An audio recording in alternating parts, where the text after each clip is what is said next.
All right, we've got 14 attendees. We can maybe give it one more minute and get started.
Okay, attendees have stabilized, so I think we can get going.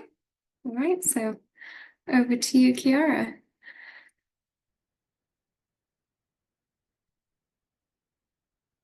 Oh, you are muted, Kiara. Yep. Oh. The delay. I'm using two monitors. So. All right, let's try this again. Welcome everybody to these conversational webinar about what to expect from the beginning of your PhD at Northeastern. And so first of all, welcome to the fall 2025 cohort. We are looking forward to have you here in person and have the orientation, which we'll talk about a little bit later. But we know that you probably are now start wondering how this is going to work, and you may have questions. And so we found it useful to have these midsummer get together where we clarify a few things and we listen to your questions and try to answer the best that we can so that the transition is as smooth as possible. So we're going to talk about who are the important contacts in the department. We're going to review an example of the PhD timelines. Importantly, what to expect your first semester in terms of research classes, TA if we're admitted as a teaching assistant, with particular cases of advanced entry students, industry PhD students, and then we're going to conclude with the dates for the fall orientation. So in case you don't know me, my name is Chiara Bellini, and I'm an associate professor and the associate chair for research and PhD program. And my name is Caroline Pridmore. I'm the Academic Operations Manager. I know that you've already received many emails from me, some of you since the start of this year. But yeah, you will have a lot more emails from me over time, but it's great to see some of you here today. And then we have our graduate student ambassador. Yes. Hi, everyone. I'm Josh. I'm going to my 5th year in the PhD, and yeah, happy to help with the transition and answer any of your questions. Hi, everyone. My name is Stephanie. I'm going into my 3rd year PhD. And like Josh, I'm an ambassador, so here to provide like a student perspective. Very important student perspective. And then we do have other contacts and other important people in the department. Abram Joy, who is our department chair. Esther, is she here? Or... Yep, Esther is here. Okay, good. I couldn't see you. Go ahead and introduce yourself. Hi, I'm Esther, and I'm the Senior Business Manager for the department. You will work with me primarily on any financial questions related to your SGA, your stipend for your RA or TA, and I work with the faculty on your funding. So that's where I come in. And you'll be getting some nice sweatshirts. So that's what I ordered those. Hopefully everybody has filled in the form. Yeah. We're very proud, and we're going to have a contest of pictures of people going to conferences wearing that sweatshirt. So very important. Take pictures and selfies when you have that on. And then Jerry Marshall, we don't have a picture because he just started, but he's going to be our lab operation, or he is lab operation and safety manager for the department. And so he's the person, if you have any lab related question about safety access, that's the key contact for that. Absolutely. And just to kind of sum up in terms of who to go to for what in terms of departmental contacts, Dr. Bellini and myself are your primary points of contact for anything program related. Josh and Stephanie as the grad ambassadors are great people to talk to just about student life, what it's like to be a student, housing, all sorts of things like that.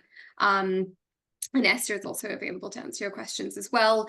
Jeremy, you'll talk more to when you join in terms of getting lab access and doing your lab safety trainings. All of these things can be started now in terms of starting lab safety trainings. If you know what lab you're going to be going into and you're in the fall. But yeah, he'll be someone more you'll talk to next. And then we have one more person to introduce as well. Hello, everyone. My name is Allison Jacobs. I'm the Associate Director for Graduate Student Services in the College of Engineering. And so today I'm here as the Graduate School of Engineering Advising representative. And on the slide, I'll start with just the first column. For students reaching out to the Graduate School of Engineering, you'll reach out to us for any kind of registration errors or issues that you might encounter, any issues you might see on your degree audit. If you find yourself on academic probation, or if you have any academic standing concerns, we have a lot of forms in the graduate school. So if you have any questions about those, we'll refer them to us.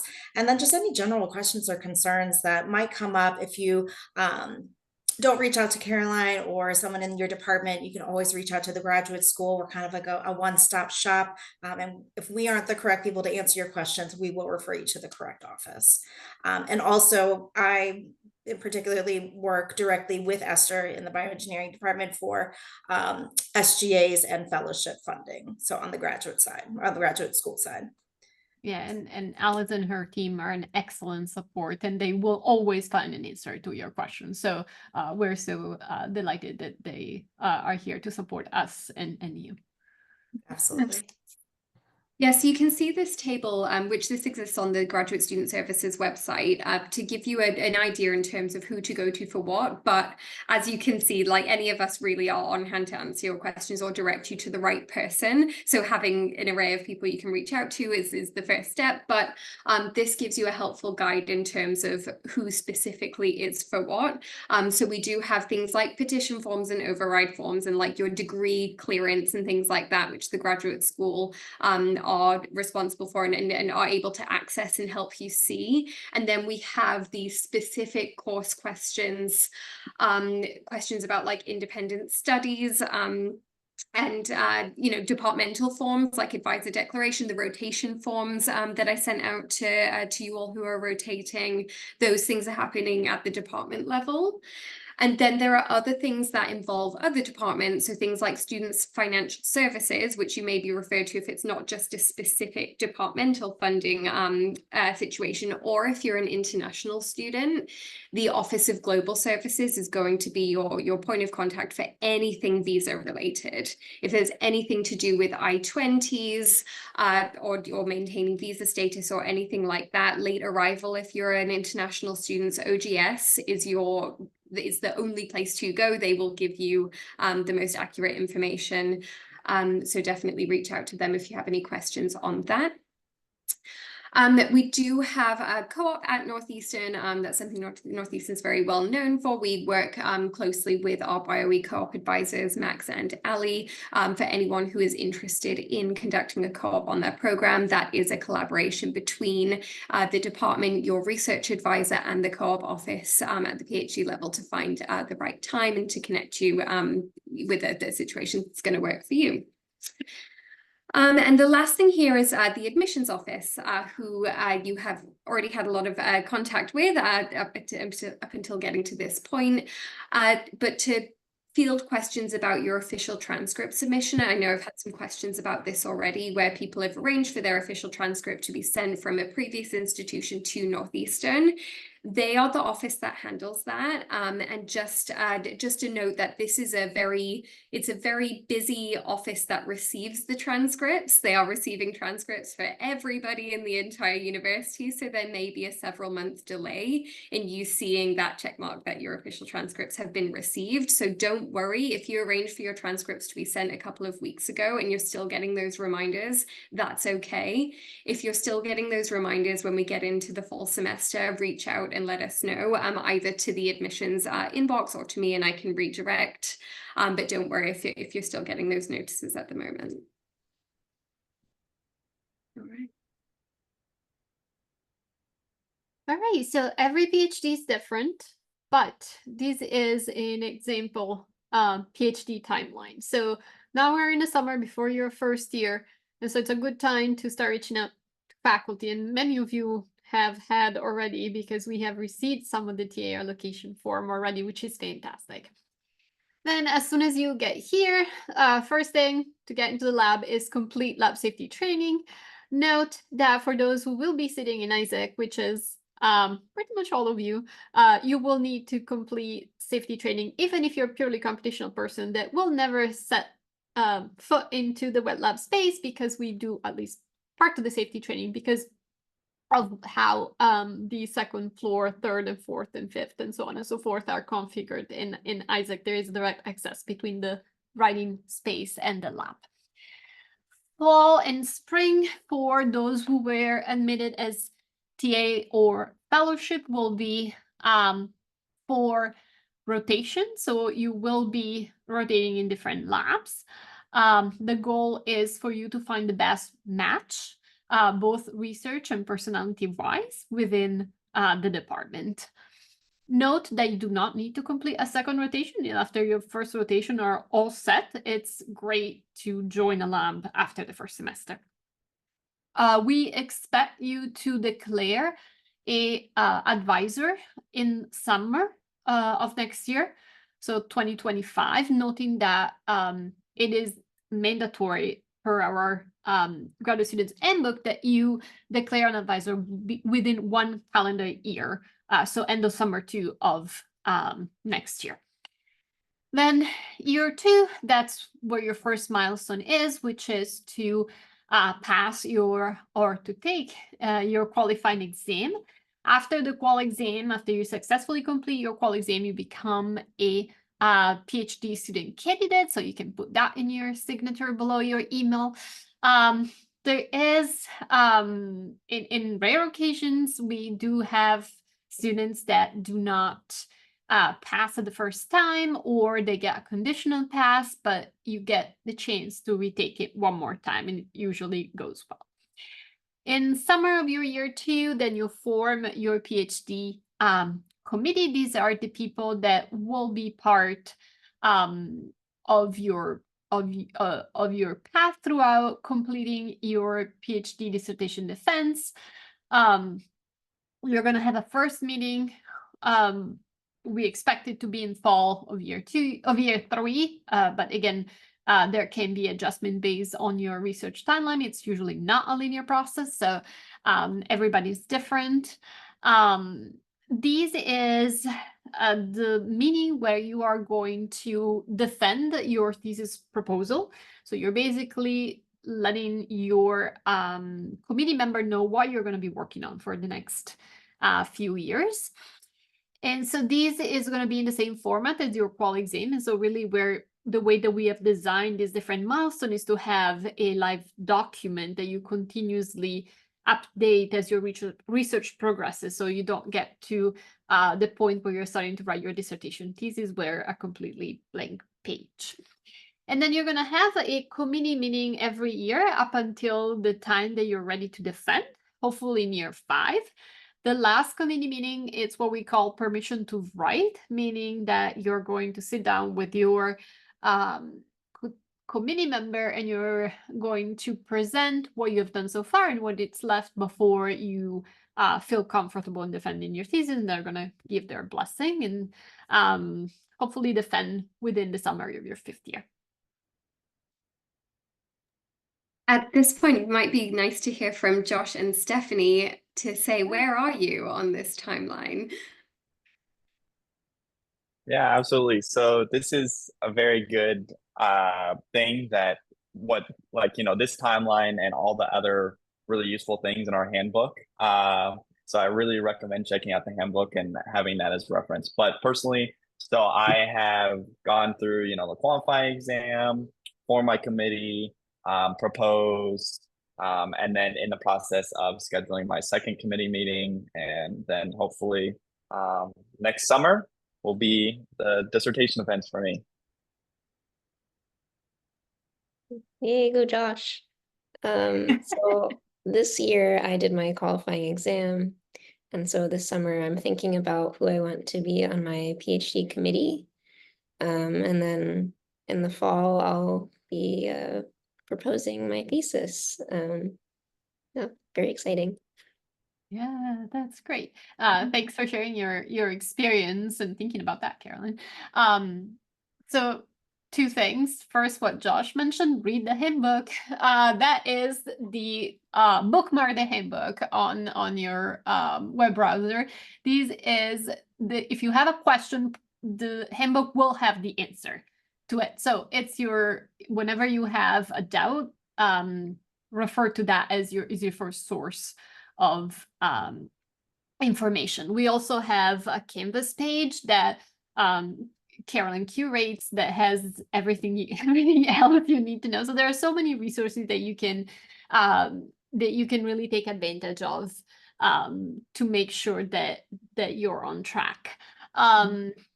The second thing is that Josh is actually going to teach for us a class in the fall, and so this is another program that we're trying to get off the ground for those students that are really interested in having a senior PhD students that are interested in having a hands-on teaching experiences that goes beyond TA duties. So looking forward to see how that goes. Last thing that I want to mention is that we do run a annual review process for PhD students that is actually centralized at the college level, but it's targeted and tailored for BioE PhD students.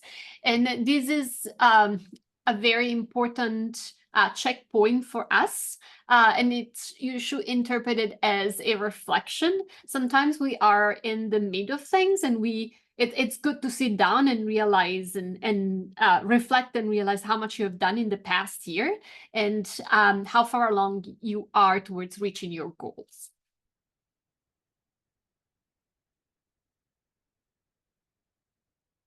Okay, so first semester. And there are it's going to look a little different depending on where you are and how your admission was specifically.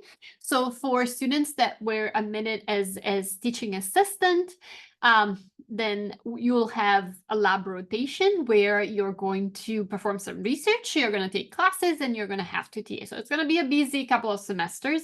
Again, the goal for that TA is to make sure that the lab that you're eventually going to join is a good fit. If a rotation doesn't go well, there is absolutely no judgment. We are all human and we need to make sure that we work well with each other. You're not going to be happy working in a lab where you don't feel like you fit in, right? So try to find the best match to your personality and to your research interest. So make the most out of these two rotations.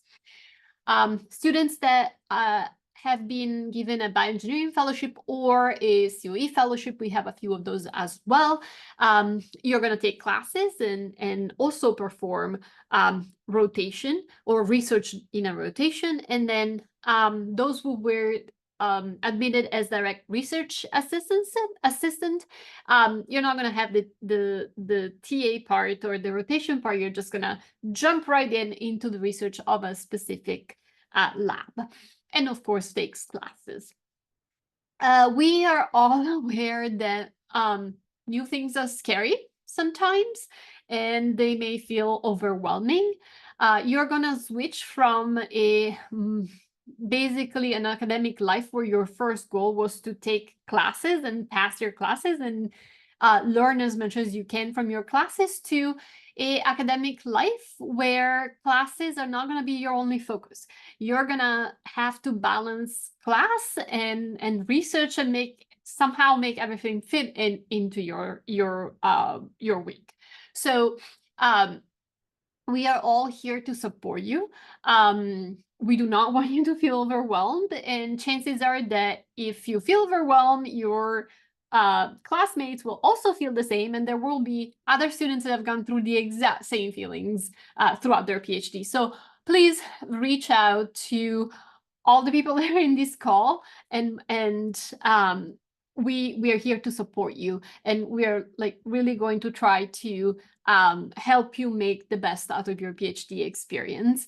And the Graduate Student Council, which is now separate because Josh is not the president of the Graduate Student Council anymore, but they do have a wonderful job in building the community. We are very proud of our student community, and the GSC, or Graduate Student Council, does a fantastic job in keeping it alive. And they do have a Slack channel just for graduate students, and so that is a really good way to communicate with your peers other than walking down the corridor and see and interact with other people.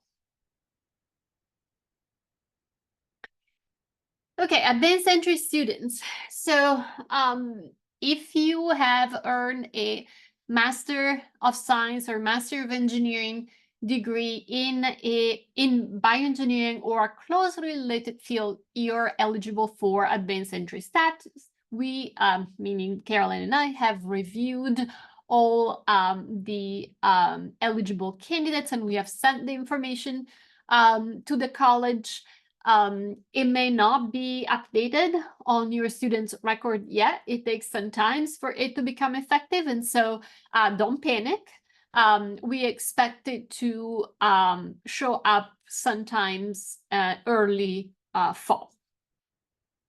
And we mentioned already that if you have just completed your master degrees, that means that we need to receive official transcript. And so that may be another little bit of a delay because they need to be reviewed by that office that reviews transcript. And so there is of course, it's a very busy office, but before you graduate, it will be there.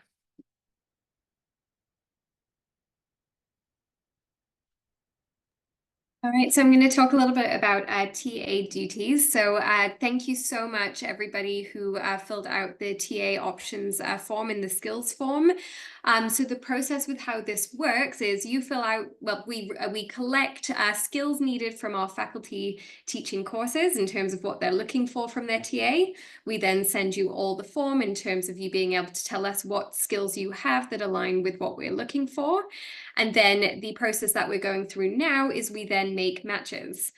So this is a complicated process that is done by myself, Esther, Chiara, and other faculty in the Graduate Development Committee in collaboration with the course instructors as well. But the goal is to match you with a teaching assistantship for a class that you are going to be comfortable TAing, where you can use your skills to help that class be successful. So you will be notified of your class before the start of the semester, but yeah, in terms of where we are on that timeline, this is in progress. So you'll be connected with the instructor who's going to let you know what they're expecting ahead of the semester. And then alongside that, the department will also be providing you with additional information. For example, trainings that are available from the university. We'll also do a meeting where I will be signposting key dates for you, key expectations for if you're doing a lecture class or a lab class. So this is something that that just over the course of this last summer, we've really increased our attention to making sure that TAs have everything that they need going into the semester.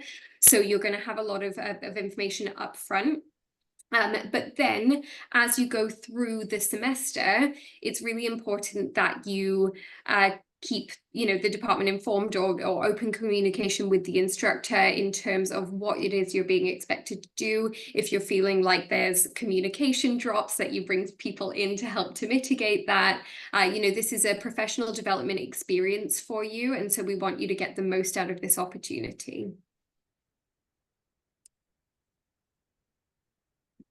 Yeah, and I would like to emphasize that we take the professional development of students very seriously, and we are trying to add, based on the feedback that the current students have given us, add events and really increase and improve all we do to develop you as a developed student as professionally.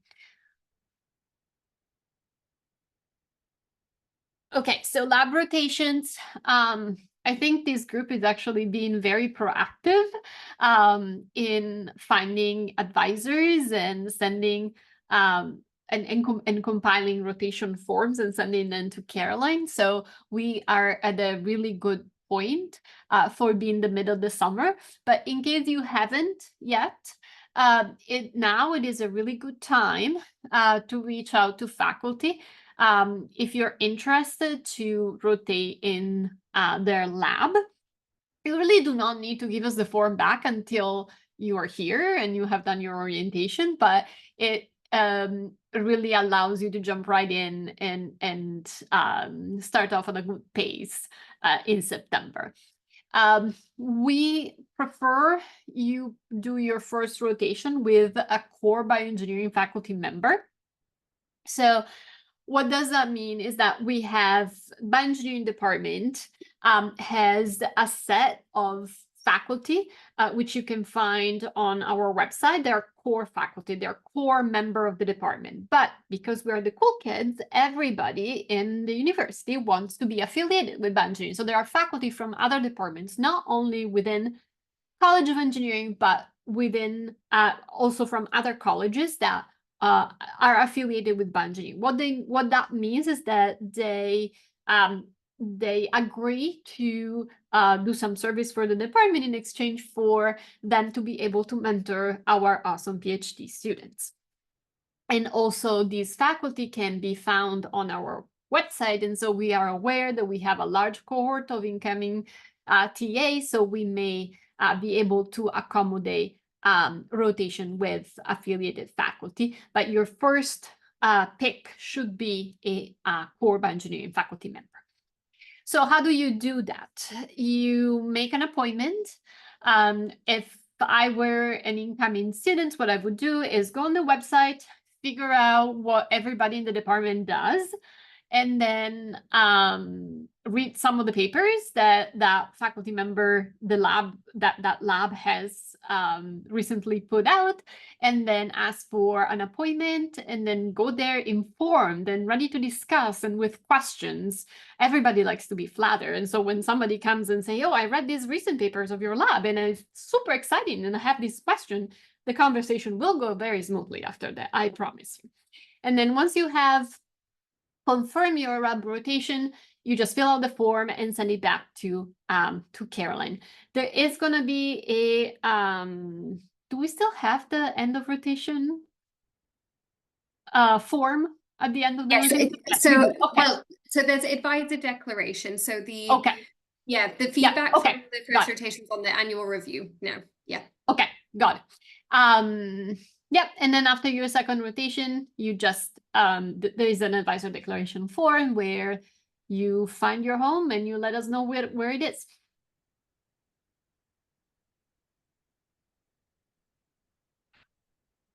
Okay, so research. This is going to be really the focus of your PhD. And so either you're like a direct array into a lab or you start with a rotation, it is so important to set up a one-on-one meeting with the PI of that lab to set expectation in terms of what are you expecting me to produce by the end of this semester.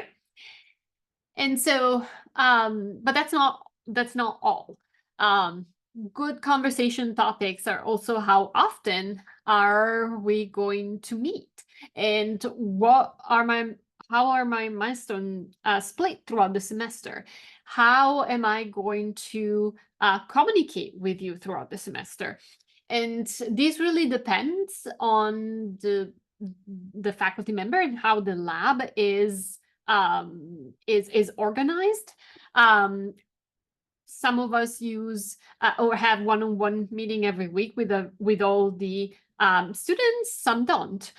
Some have weekly lab meetings. Some don't. Some use Teams or Slack or other messages, direct messages app, and some use email. So having that conversation and knowing what is expected of you and how to best communicate with your PI and with the other members in the lab is very important to set you up for success. Of course, again, research is going to be one of the I would say probably the focus of your PhD. And so you need to be in good standing research-wise. And so if that is not the case, and if the advisor has some concern regarding your research productivity, then we try to catch those cases early so that we can help and put things back on track. And the way that we do that is through a research probation, where it's a 4 to 6 months period where we set very clear milestones with dates where those milestones are being need to be achieved, and we have meetings, and we really try to support you to make sure that you get back into a position where you're very productive.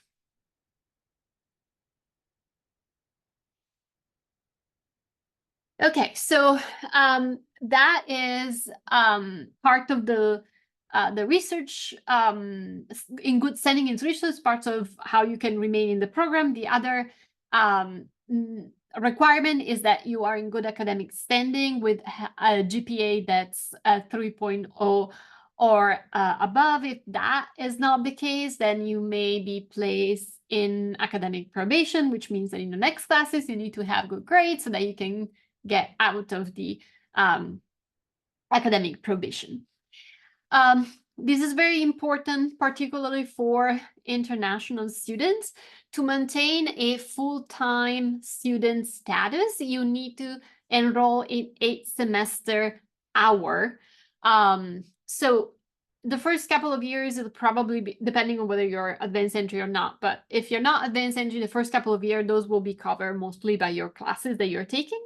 However, if that's not the case, then, and so if you're enrolled in less than 8 semester hour or credit, then you will need to enroll in this class that has a code BioE 9986, which is research, and we have specific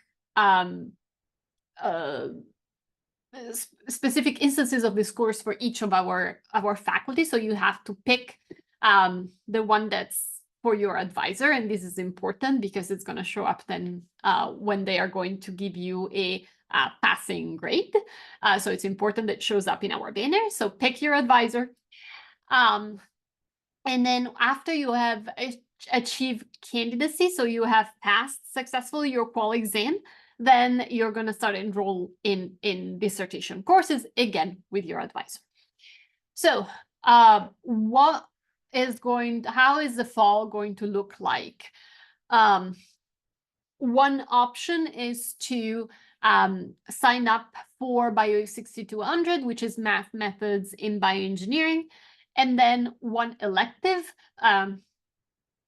Students in the molecular scientific engineering course or in the mechanobiology course may sign up for this BioE 5660, which is integrative mechanobiology, taught by one of our by the director of our mechanobiology institute. Option 2 could be taking just one class, one of the core classes, and then enrolling in research with your advisor. These options may be good for students that are coming on a TA, so that you're not overwhelmed with classes that you're taking, classes that you're taking, and then trying to find a lab as well. And just to add on to this, it's not here, but it is in the handbook and other documentation, that research is a 0 semester hour course. So what it does, so there's a few courses, so research 1 and then the dissertation courses, which they give you full-time status without giving you credit. So they're a placeholder to make sure that you maintain full-time status. So yeah, you can take 1 course plus research. In the future, when you're done with courses, you can take research only or then dissertation only. So worth keeping in mind. And just to reinforce, as Dr. Bellini mentioned, this is especially important for international students. But if you are a domestic student, please also do not forget to register every semester. You will lose your access to the lab. It happens all the time, especially in the summer. Yeah, it just should be on your semesterly to-do list when you start getting those emails about registration periods opening. This is for everybody, regardless of your status. Yeah, part-time, full-time, industrial, international, domestic, you have to enroll every semester just to keep things going. If you have any questions about your specific enrollment, I'm more than happy to support you with making that right choice. We can work together on that, so please don't hesitate to reach out if you want to work on your specific registration together. So all students, you'll need to register for BioE 7390, which is our seminar course. It's again a 0 semester hour course. Enroll twice anytime throughout your tenure here at Northeastern. These seminars are held on Wednesday at lunchtime. We usually have refreshment, which on Wednesday are usually pastries and coffee. And so in the fall, we invite speakers to come and give us a chat, and some of the students then go out to lunch with the speaker. And so it's a really important networking event for PhD students. And then the other course, BioE 7391, which is the student seminar, which we call WIP, Work in Progress. It's, again, a 0 semester hour. You're going to be required to give a talk to your peers and faculty on Friday at lunchtime during your 2nd year and your 4th year. There's going to be pizza involved, so it's a really, again, community building opportunity, and students and faculty really like to join those seminars on Fridays, and it is a really a good example of how good of a community we have in bioengineering. And it's the reason why we ask you to do that. It's, again, part of your professional development. Part of the PhD is to communicate your finding. And so that's going to be done not just with research papers, but also going to conferences. And so public speaking is something that comes natural to some, but not others. So it's so important to be able to practice in front of a friendly crowd before going to a conference into a room full of strangers. Qual exam, 2nd year. I actually don't think anymore that most students take in the 1st semester. We give the option of taking it anytime during the 2nd year, and then after your qual exam, you're gonna enroll for dissertation 1 and 2. And again, in the summer, if you're not completing coursework, summer is really a protected time for everybody to do research, and so it's okay not to take classes during the summer, and you use to maintain the full-time status, these BioE 1986, which is the research 0 semester hours. So I'm not going to give credit to count towards your degree, but it's going to maintain your status. Then if you're coming through directly from your undergrad degree, then you're going to complete 32 semester hour. There are 3 courses that are core, and so they're required for everybody.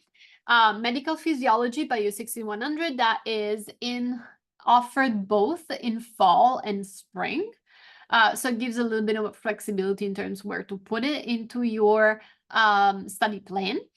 Bio 6200 math methods, fall, taught in fall, and then Bio 7000, which is principal bioengineering, which is taught offered in spring.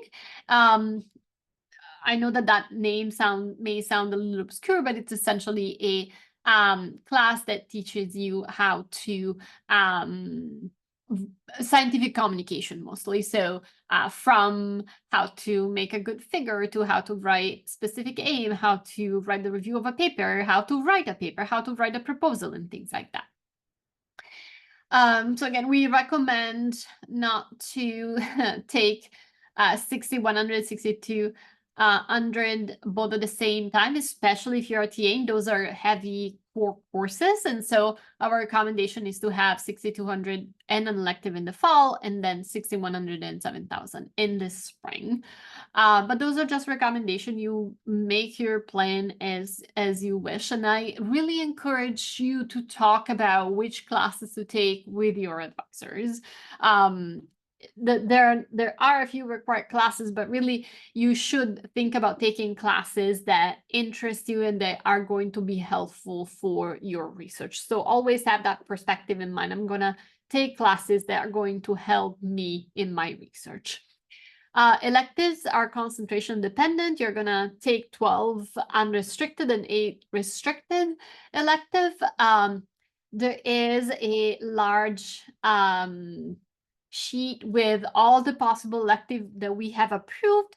But as you may imagine, there are new classes that get offered every year because we have new faculty. Over faculty gets pretty excited about a topic and wants to teach a class on it. And so we have a mechanism in place where if you want to take any elective that it's not in the approved list, you can petition for it, and as long as it is a 5011 class or above, which means that it's a graduate level class, then we usually approve. I usually approve it. If you are an advanced entry student, which means that you come in with a Master of Science or a Master of Engineering in a related area, you are only going to be required to take 16 semester hour. Bio 6200, Bio 7000 are still required, and then the rest are going to be elective that are concentration dependent. Of course, depending on what your background is, when you come in with a master, you may have had, or you may have already acquired some of the competencies and some of the tools that we teach in those classes. And so there is the chances of petitioning for them to be waived if appropriate.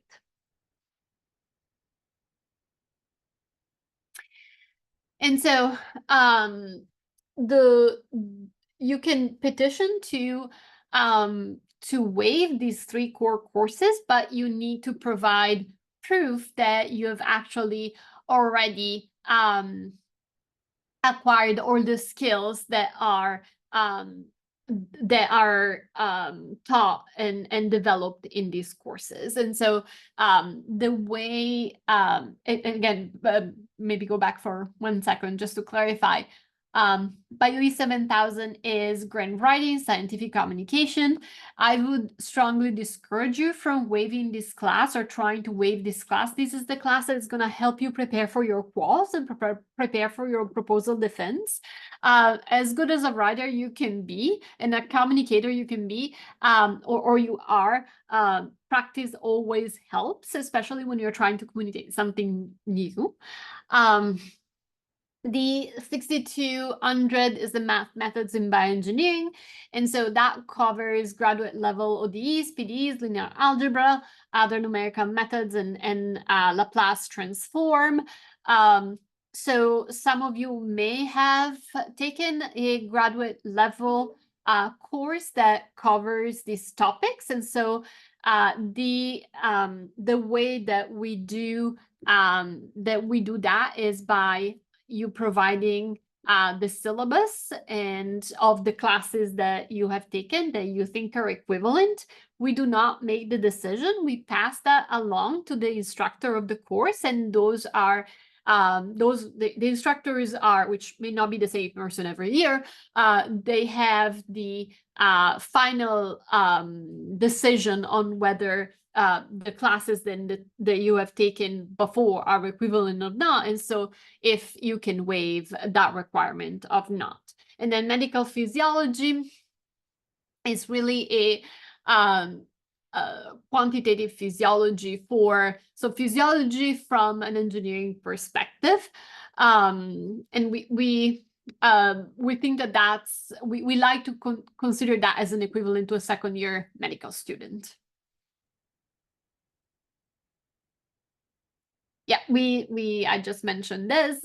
So making sure that we have the documentation to pass to the instructor of the course, they can properly evaluate the classes that you've taken before. So the more information that you give us, the better it is for making an informed decision. Yeah, we talked about electives already.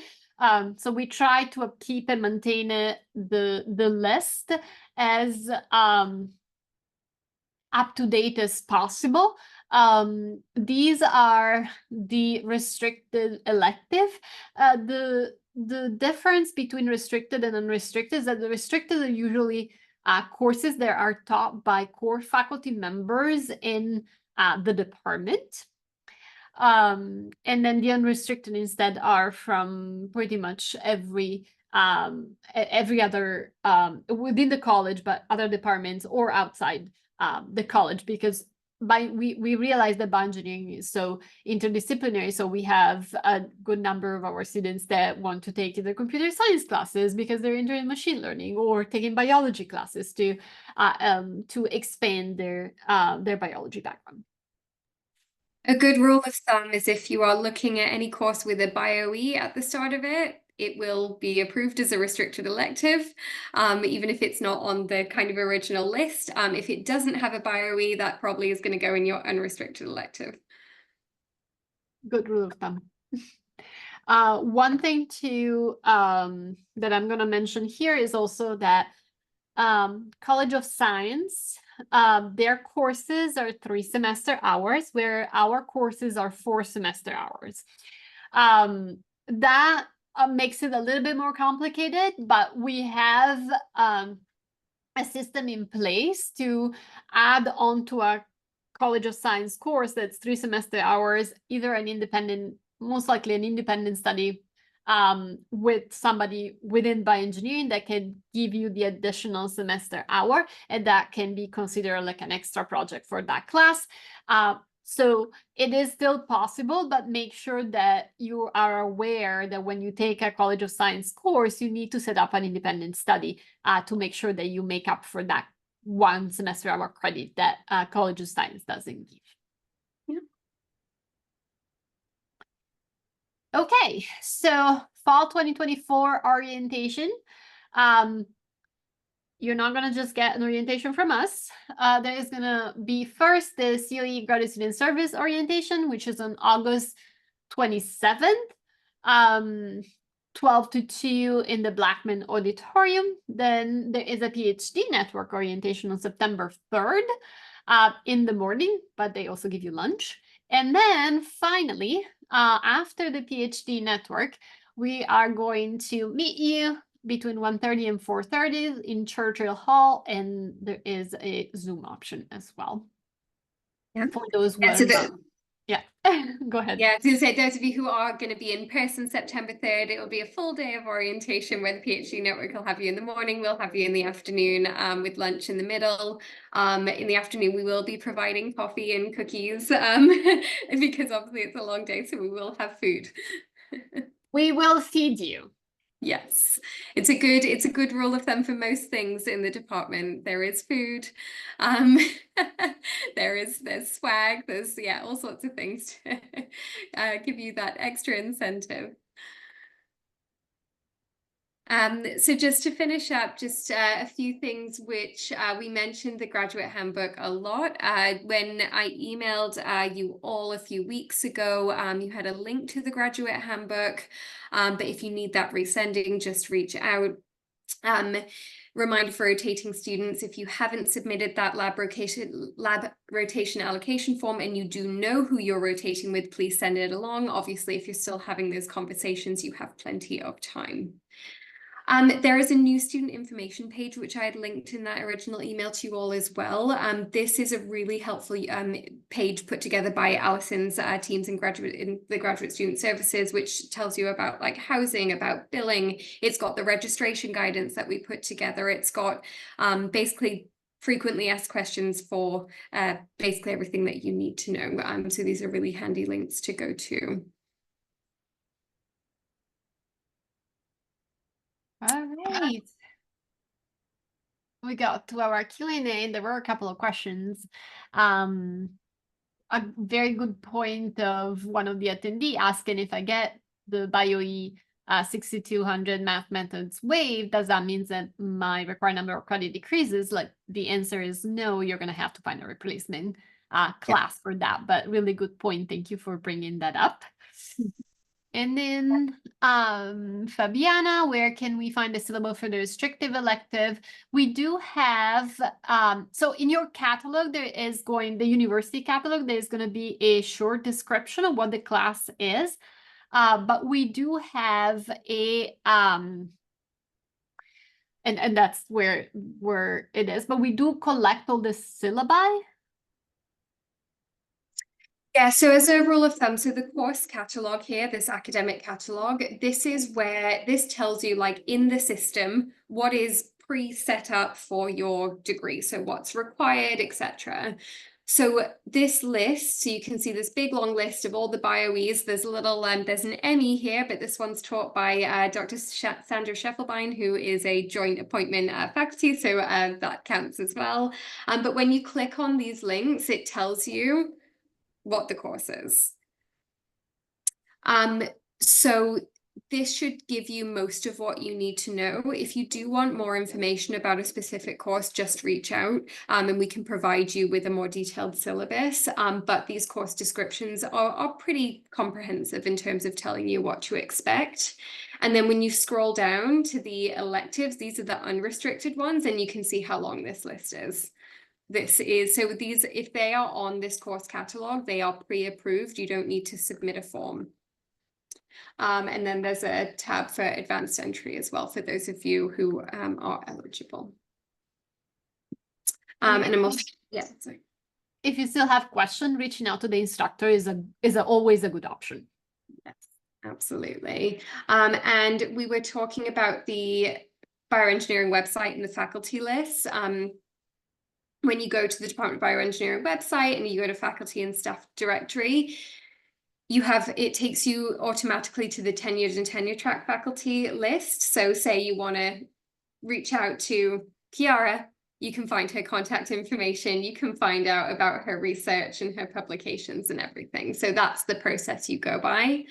But you can also then toggle. So affiliated faculty is the other group we were talking about, of faculty who have appointments in other departments but have an official affiliation with us. So that's how you can access that material.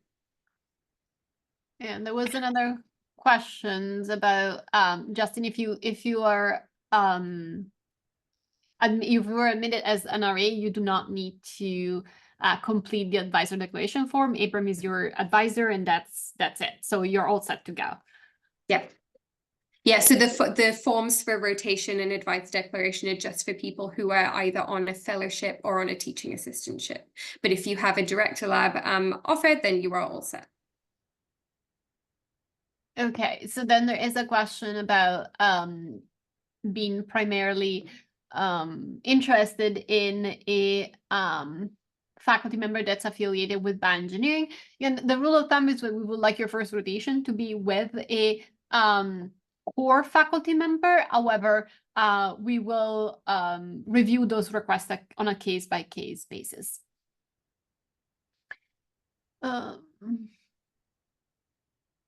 Yes, so if you want to try and weigh 6,200, it would be a good time now to try to submit that documentation so that we can share it with the instructor and get their opinion. However, as much as we suggest to take that class in the first year, you remember that you may have additional, you're not required to finish your coursework during the first year if you are an advanced entry PhD student. And so that's an important thing to keep in mind as well. Just a note about the waiver process, because we're getting a few questions. So the information sent, that's basically giving you an option to say, you might be eligible to have your materials reviewed. But just to note that that's not a guarantee that you will be able to waive it. As Dr. Bellini mentioned, this is at the discretion of the instructor to review your materials and assess.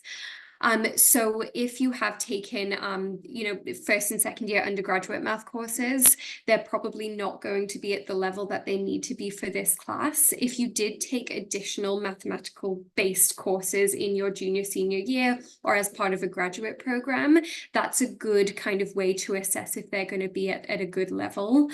But the decision is with the instructor. Yeah. Would it be possible to start lab safety training prior to the start of the semester? Yes, absolutely. These are all there are some courses that need to be taken in person. They're classroom training, and those, of course, you're going to take once you get here. But I always encourage to start them beforehand, and we can, that's precisely the page that I had in mind. And so it's gonna be a lot of online courses, and if you do not want to spend the first few days just by taking online courses, just dilute them through the summer, and that's great. Yeah, I'll send an email with a reminder to all these key links, including this one. So this one is in a bit of a convoluted place, but in community and resources for current students, there are the safety forms here. But they're also linked. So the graduate handbook, which I sent you the direct link for, this has all the links to the safety forms. This has everything that you need. So if you don't want to go via the convoluted ways, if you do like a control find on the handbook with what you're looking for, it will be there. That's the kind of best way to navigate this. Is we don't need you reading the whole thing, but doing a control find is a really good way to do this. And also the same thing for the faculty list. If you don't want to navigate to the website, we have everybody listed here with their research and emails and everything like that, and their titles. So graduate handbook is a really good just first stop for information, but it does exist in multiple other places as well. Yeah. Okay, and we have reached time. That went one more question. Great. So are there a certain semester you would recommend taking the seminar in? Is it only offered in the fall? No, we do have both fall and spring. And the spring is usually for faculty candidates, so it's actually quite fun for the students to interact with potential new faculty that are going to join our department. And we take the students' feedback very seriously when we consider hire. And so again, we really encourage the interaction of the students with the potential faculty hire. We have a really good department, a really good community, a really good atmosphere. We do not want that to change. And so we take into account every stakeholder in this process. And so to answer directly your question, no, there is really, and even if you're not enrolled in the class, I highly encourage you to continue come to these seminars. It's really fun to hear new things and learn what other people are doing.